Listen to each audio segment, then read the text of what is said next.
বন্ধুরা আপনারা সবাই কেমন আছেন? টেস্টি বাংলা চ্যানেলে আপনাদের সবাইকে স্বাগত। আজকে আমি তৈরি করতে চলেছি সকাল বিকেলের জন্য ঝটপট একটা নাস্তা রেসিপি।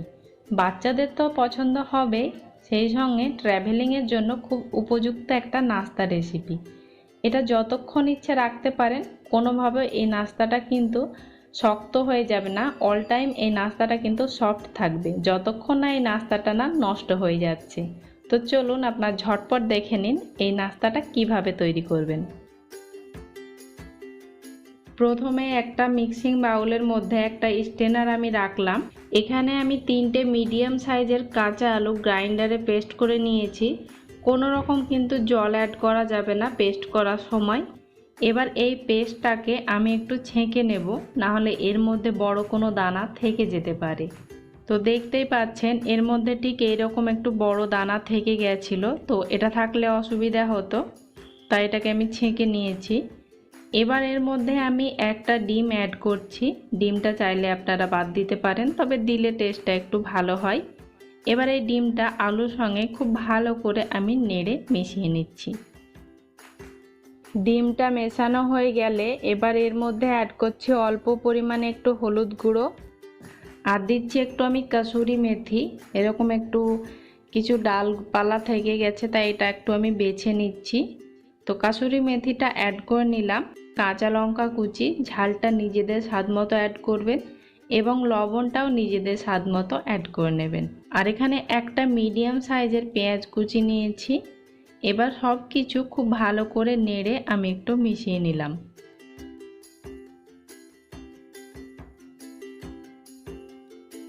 সব কিছু ভালো করে নেড়ে মেশানো হয়ে গেলে এর মধ্যে অ্যাড করছি আমি ময়দা। এখানে আমি হাফ কাপ ময়দা ইউজ করছি। তো প্রথমে আমি অর্ধেকটা দিলাম, এটা খুব ভালো করে নেড়ে মিশিয়ে নিচ্ছি এবং বাকিটাও অ্যাড করে নিলাম। এটাও খুব ভালো করে নেড়ে মিশিয়ে নিয়ে নেব। যদি আপনাদের কাছে ময়দা না থাকে সেক্ষেত্রে আপনারা গমের আটাও ইউজ করতে পারেন। তো ভালো করে নেড়ে আমি মিশিয়ে নিয়েছি ময়দাটা। একটু হলুদ কম মনে হচ্ছে, কালারটা আসছে না, তাই আরও একটু হলুদ আমি অ্যাড করলাম। এটা ঠিক এই রকম একটা ব্যাটার হয়েছে, এরকম ঘন।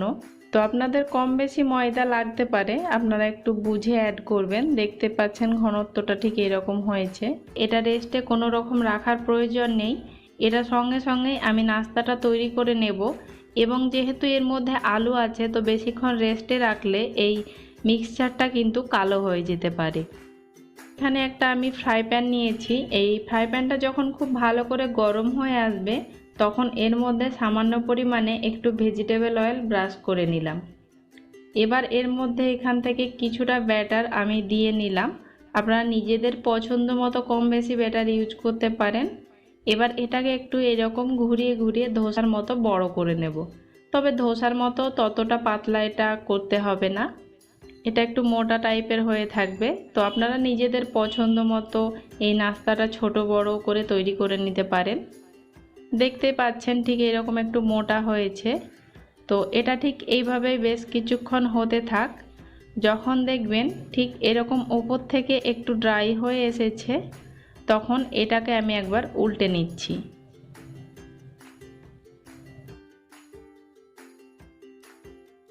আপনারা দেখে অবশ্য বুঝতেই পারছেন এই নাস্তাটা কতটা সফট হয়েছে। তো এই নাস্তাটা কিন্তু প্রচণ্ড সফট একটা নাস্তা।